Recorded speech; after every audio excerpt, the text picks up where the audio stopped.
This is my mentor right here, Hi. and we're going to be working on a few editing of my final project and finishing it all up.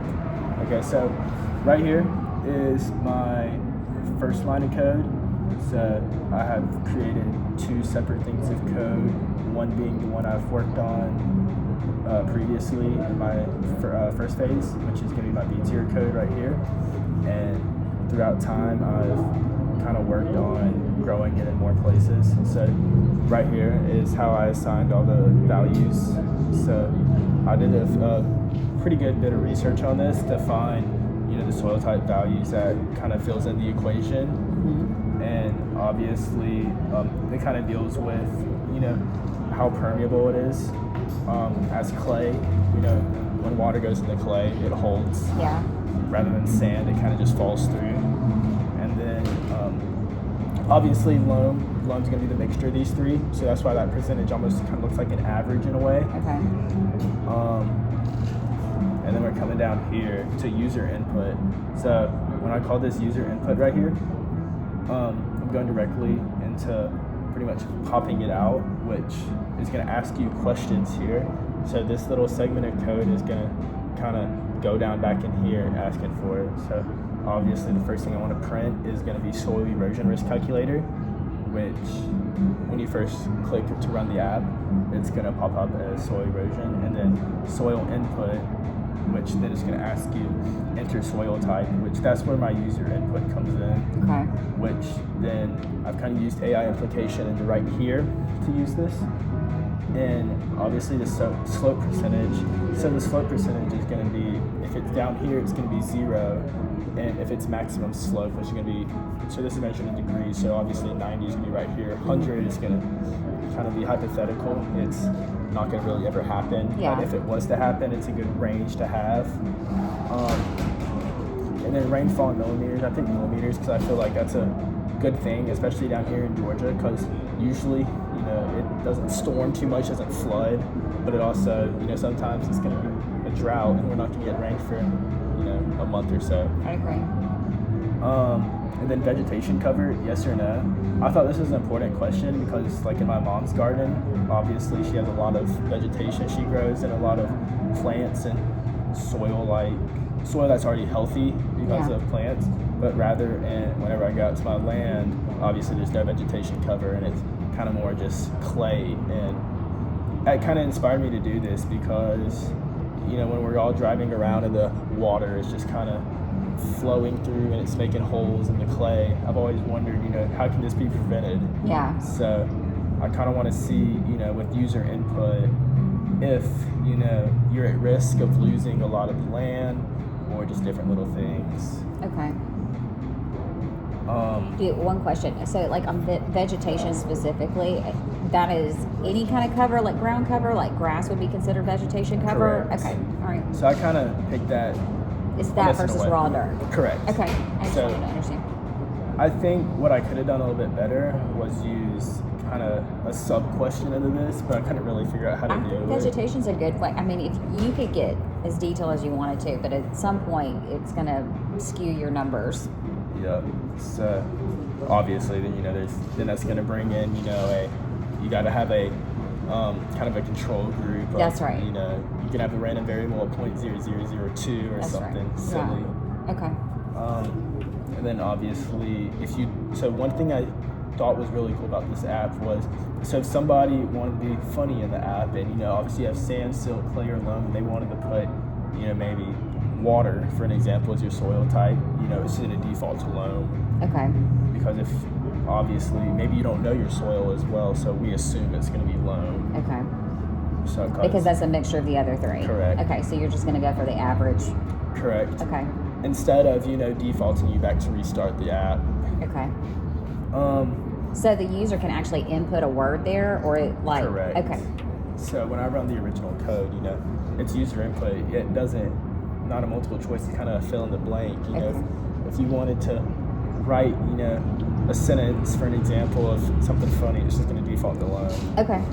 And that's the only one I did it for, because all the other numbers, you can default to, obviously if you put in 1 million for interest slope percentage, it's going to default to 0, which is what a what I've kind of seen on research is what normal apps do. If you don't put a number in, it's just going to default to The NA. lowest thing. Correct. Okay.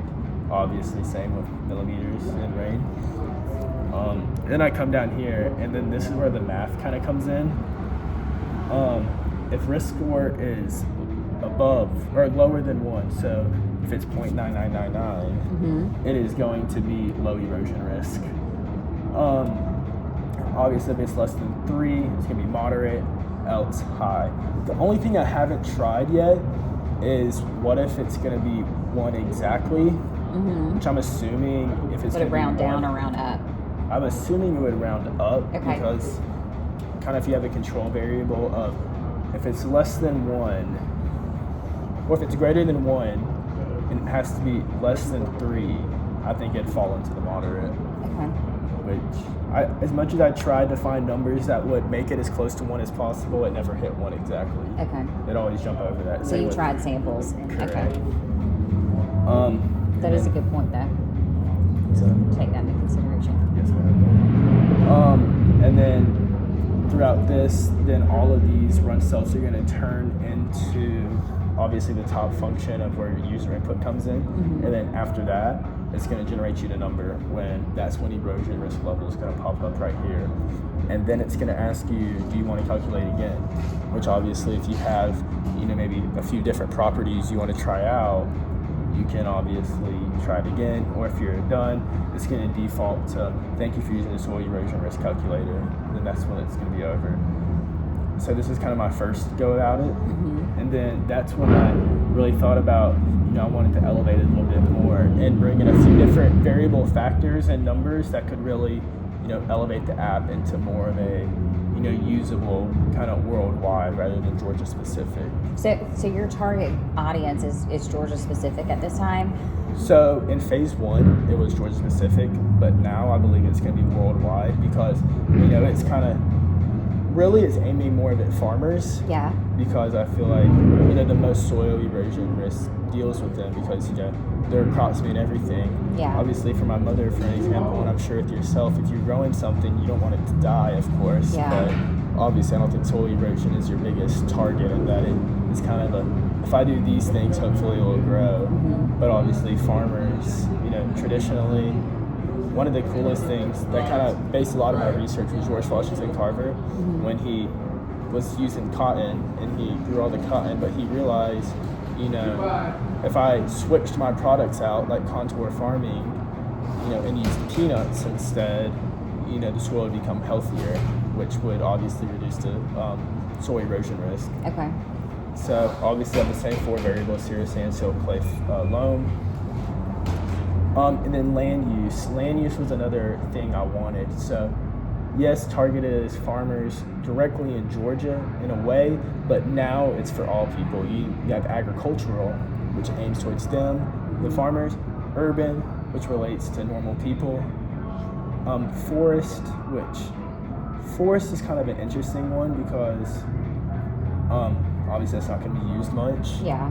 And the forest does a really good way of restoring itself because it can also be, a forest is a mixture of agricultural, grassland, but it's also inhabitable. So a lot of animals, deer, everything, rabbits, they're going to do their things there. Can you walk me through how you risk weighted these? Yes, ma'am. So agricultural at 1.4 I thought was the greatest because that's what we see the most soil erosion in. Like I was referring to George Washington and Carver, the 1.4, if you grow the same thing over and over again, traditionally the soils become unhealthy.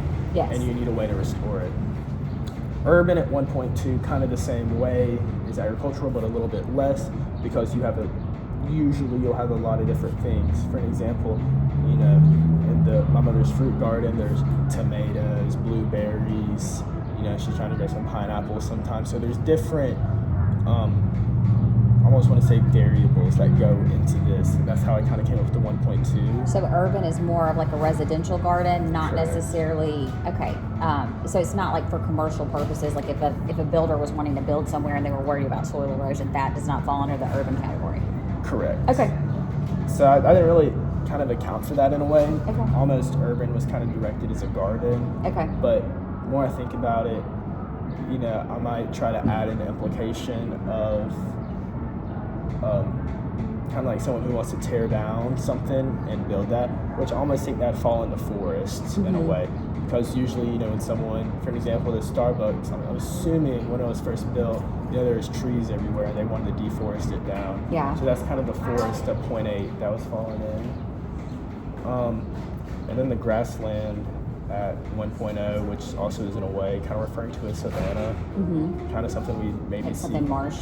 Correct. Okay. Something we probably would see down in, you know, the top part of Florida, let alone, you know, the more we go down, you know, the marshier it gets, kind of in the Everglades. This would kind of fall into the grassland. Okay. I might also try to throw in marsh to make it more, the target audience kind of grow a little bit more. Yeah. So obviously, you know, this can be used for more people. I agree. I think, you know, I understand what you're saying about the individual and the farmers and that sort of thing, but to expand it worldwide, I do think incorporating some kind of commercial purpose or businesses can also use this, you know, can help you get more of like a base or a knowledge. I'm not sure. Will this store the information for you to like have a control group or to vary against other? Correct. Okay. So that's kind of where I use my AI implication again. Okay. So at the very end of this, there's a, with the help of ChatGPT, I've been able to export everybody's user inputs into a spreadsheet. Oh, wow. Which then, obviously, there can be no names attached to it because, you know, that goes into a different kind of variation in things. Yeah. But, you know, in my future endeavors, I'd really like to focus more on this. Yeah. And see, you know, maybe is there a tool that can be used, or to grow this code even more into seeing, you know, what can be used to stop this. Would it assess like the geographic location? Like if I were to use this app, could I put in like my zip code and then that's like not necessarily like public information where somebody else would know, but you could kind of assess things that way or no? I think that could be possible. Okay. That's something I need to look into a little bit more. Okay. Sorry, I didn't mean to interrupt. No, you're all good. I might try to play around with it here. So let's see if I can. Let's see what ChatGPT can be. Code me a so I would need zip code, user code, and Python. One of the really cool things I found out about ChatGPT is it will check your code for you. Oh, wow. And point out errors. So that's something I really like to use. So let's see if I can pop this.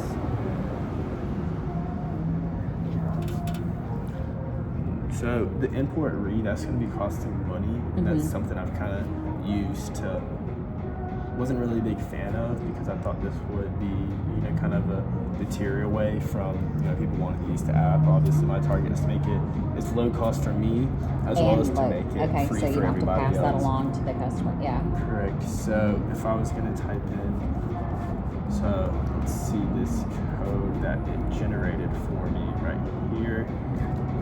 And when I popped it in right here, it says enter a valid 5-digit zip code.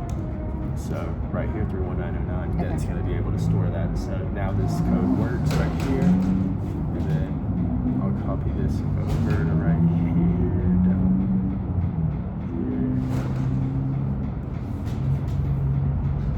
here. So I could start the app right here with here. So now it's going to be able to enter a zip code. Oh, that's cool. So based off like the zip code information, you could really like home like West Central Georgia and that sort of thing, or Correct. Northeast. Okay. So obviously, you know, many different people worldwide are going to use this. So I guess with the zip code now, the audience is going to be targeted specifically America. Yeah. Because obviously, I don't know if they can enter in, for an example, you know, a Russian zip code. That's not going to work. Yeah. But I think you can see the larger impacts too. Like you can look at like Columbus is not necessarily like a big area of agriculture too. So you can lump those people in categories based on those geographic regions. along with seeing, you know, obviously if someone answers with agricultural land use, we can see, you know, for example, if someone was to grow crops down in Geneva, Yeah. rather than up in Noonan, we can see in Georgia, you know, which is better, or even Savannah, because there's want to say there's 6 or 7 different parts or land uses in Georgia. Yeah. Obviously, you got the Blue Ridge, you got the Piedmont region, and then you got the coastal, which is down in Savannah area. So I'd really want to see, if someone wants to grow something in Geneva rather than Savannah or even Atlanta, we're going to see, different things that could take place. Yeah, I would love to see that too. And there's different, temperature or rain coverage and that sort of thing. I would be curious what the impact of all of that was.